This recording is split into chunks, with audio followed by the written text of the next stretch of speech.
Assalamu alaikum friends, welcome to my channel MBBS and BDS lectures.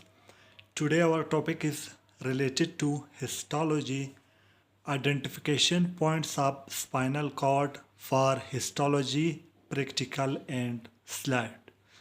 There are 6 identification points of spinal cord. Number 1 is central canal is present.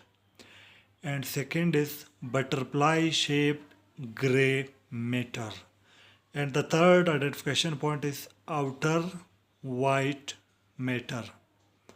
And the fourth is multipolar neurons in the anterior horn of spinal cord. The fifth identification point is dorsal median sulcus will be present.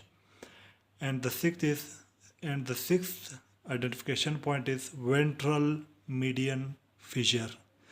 These are the 6 identification points of spinal cord for histology, practical and slide.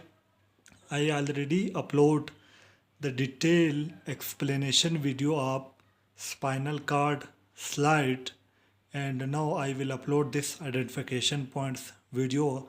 On my YouTube channel you can find general histology, special histology, slide detailed explanation video and each slide identification points for practical and slide identification. If you like my videos, press the like button and share this video with your friends.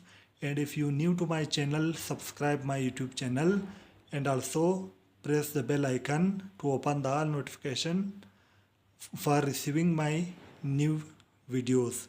For watching my videos, I am very thankful to you. Thank you very much.